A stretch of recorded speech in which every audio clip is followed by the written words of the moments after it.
क्या एकलव्य कर्ण को कवच कुंडलों सहित मार सकता था? दोस्तों, अक्सर लोग हमसे पूछते हैं कि महारथी कर्ण और वीर एकलव्य में कौन ज्यादा महान और शक्तिशाली था। क्या एकलव्य कर्ण को कवच कुंडलों सहित मार सकता था? क्या एकलव्य के पास कर्ण से अधिक शक्तिशाली दिव्यास्त्र थे? तो आज हम जानेंगे कि कर्ण और एकलव्य में कौन सबसे ज्यादा शक्तिशाली और महान योद्धा था। तो आइए जानते हैं।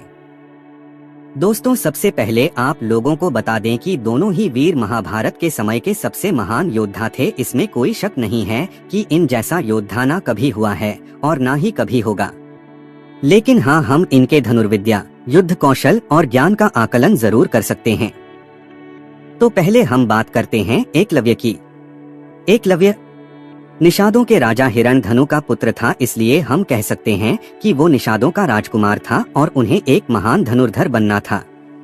अब जब उसने गुरु द्रोणाचार्य को देखा तो वो उनसे इतने प्रभावित हुआ कि उसने मन ही मन द्रोणाचार्य को अपना गुरु बना लिया और उसने गुरु द्रोण से जाकर कहा कि है गुरुदेव, मैं आपसे धनुर्विद्या का ज्ञान पाना चाहता हूँ।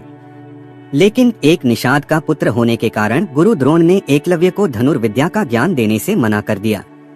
लेकिन एकलव्य तो गुरु द्रोण को अपना गुरु मान चुका था। उसने जंगल में जाकर अपने गुरु की प्रतिमा बनाई और उसी के सामने अपना अभ्यास करने लगा। अब उसने पूरी शक्ति के साथ धनुर्विद्या का अभ्यास किया और उसने अपने आप को एक शक्तिशाली योद्धा बना लिया। यहाँ तक कि उसने अर्जुन से पहले शब्द भेदी बाण चलाना तक सीख लिया था।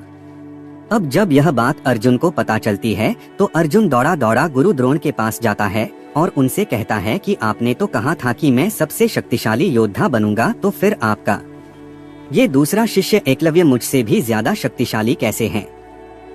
इसके बाद जब गुरु द्रोण एकलव्य की युद्ध कला को देखते हैं तो वो भी हैरान रह जाते हैं। जिसके बाद गुरु द्रोण एकलव्य से कहते हैं कि तुमने मुझे गुरु बनाया है, इसलिए तुम मुझे गुरु दक्षिणा दो। इस पर एकलव्य कहता है कि आपको जो चाहिए आप मांग लो। अब इसी बात का फायदा उठाकर द्रोणाचार्य ने एकलव्य से उसका अंगूठा मांग लिया। लेकिन एकलव्य का अंगूठा कट जाने के बाद भी उसने अपनी 2 उंगलियां से तीर चलाना सीख लिया था। किंवदंती के अनुसार एकलव्य को गुरु द्रोण से स्वप्न के द्वारा दिव्यास्त्रों का ज्ञान मिला था, मगर फिर भी अंगूठा कट जाने के बाद वो पहले जैसा योद्धा नहीं था। इसके बाद वो छेदी नरेश जरासंध की सेना में सेनापति के रूप में शामिल हो जाता है। जरासंध वही योद्धा है जिसके कारण भगवान श्री कृष्णा जी को मथुरा छोड़कर द्वारिका जाना पड़ा था। उस जरासंध ने एकलव्य को अपना सेनापति चुना था, तो सोचिए एकलव्य कितना महान धनुर्धर होगा। जब जरासंध एकलव्य को लेकर श्री कृष्णा जी के साथ युद्ध करने गया था, तब एकलव्य का मुकाबला कर सके ऐसा कोई भी योद्धा वहां पर नहीं था। एकलव्य अपनी धनुर्विद्या दिखा रहे थे और सभी सैनिकों को बहुत बुरी तरह मार रहे थे। अंत में श्री कृष्ण वहां पर आ जाते हैं और एक भीषण संग्राम के बाद भगवान श्री कृष्ण को अपने सुदर्शन चक्र की सहायता से एकलव्य का वध करना पड़ता है। अब आप खुद ही सोचिए, जिसका वध स्वयं भगवान श्री कृष्णा को अपने सुदर्शन चक्र से करना पड़ा, वो योद्धा कितना महान और शक्तिशाली होगा। अब एकलव्य के वध के बाद भगवान श्री कृष्ण अर्जुन से कहते हैं, है अर्जुन, तुम्हारे ही कल्याण के लिए द्रोणाचार्य ने एकलव्य से उसका अंगूठा कटवा दिया था। अगर एकलव्य का अंगूठा नहीं काटा होता तो एकलव्य को दुनिया में कोई भी योद्धा परास्त नहीं कर सकता था।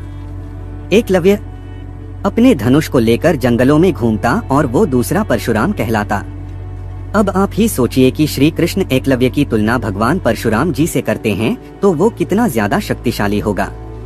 इसके बाद भगवान श्री कृष्ण कहते हैं कि अर्जुन, मैंने तुम्हारे ही कल्याण के लिए एकलव्य का वध किया। अगर एकलव्य जीवित होता तो वीर एकलव्य और महारथी कर्ण दोनों मिलकर दुर्योधन की रक्षा करते और तब दुर्योधन को हरा पाना असंभव हो जाता। अब बात करते हैं महारथी कर्ण के बारे में। तो महारथी कर्ण भगवान सूर्य नारायण के अंश थे, इसलिए हम यह कह सकते हैं कि वो एक देव पुत्र थे और उनके गुरु स्वयं भगवान परशुराम जी थे। कर्ण को अपने गुरु परशुराम जी पर बहुत ज्यादा निष्ठा थी। उन्होंने अपने गुरु की बहुत सेवा की थी, जिससे प्रसन्न होकर परशुराम जी ने अपने परसों को छोड़कर उसे एक एक करके सभी प्रकार के दिव्यास्त्रों का ज्ञान दिया था, जिसमें भगवान शंकर जी के दिव्यास्त्र और भगवान ब्रह्मा जी के सभी दिव्यास्त्र भी शामिल थे और साथ ही गुरु परशुराम जी द्वारा निर्मित अजय भार्गवास्त्र भी था। इस अस्त्र को भगवान परशुराम जी ने केवल कर्ण को ही दिया था। यही वो दिव्यास्त्र है जिसके डर से अर्जुन रणभूमि छोड़कर भागने को मजबूर हो गया था।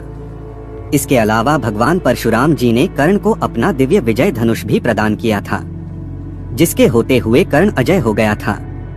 इसके अलावा महारथी कर्ण के पास जन्म से प्राप्त कवच कुंडल थे, जिसका निर्माण अमृत से किया गया था। इसके होते हुए कर्ण को तीनों लोकों में कोई भी योद्धा परास्त नहीं कर सकता था, और यह बात भगवान श्री कृष्ण ने स्वयं अर्जुन से कही थी कि अगर कर्ण के पास उसका कवच और कुंडल होता तो तुम अपना गांडीव लेकर और मैं अपना सुदर्शन चक्र लेकर जाते तो भी महारथी कर्ण को परास्त नहीं कर पाते। तो हम ये कह सकते हैं कि एकलव्य के अस्त्र भी कर्ण के कवच कुंडलों के सामने फीके थे, और इसी कारण देवराज इंद्र ने महारथी कर्ण से उसका दिव्य कवच छीन लिया था। अब सोचिए महारथी कर्ण से इंद्रदेव कितना डरते और जलते थे, और बार बार देवताओं द्वारा कर्ण के साथ ही क्यों छल किया गया। इंद्रदेव के कारण पहले गुरु से श्राप मिला, फिर इंद्र ने कवच कुंडल छीन लिए, और भगवान श्री कृष्ण ने तो महाभारत युद्ध के समय उस पर अपनी माया तक का प्रयोग किया ताकि वो अर्जुन को ना मार सके। युद्ध से पूर्व ही उसे बताया गया कि वो कुंती पुत्र है, ताकि कर्ण चाह कर भी पांडवों को ना मार सके। और यही नहीं, इसके बाद कुंती ने भी दान में मांग लिया कि वो किसी भी पांडवों को ना मारे। इन सब के बाद भी कर्ण को युद्ध में उस समय मारा गया जब वो निहत्था था। उस अवस्था में अर्जुन ने कर्ण को मारा। इन सब तथ्यों को देखें तो महारथी कर्ण एकलव्य से तो क्या अर्जुन से भी कई गुना शक्तिशाली और महान योद्धा था।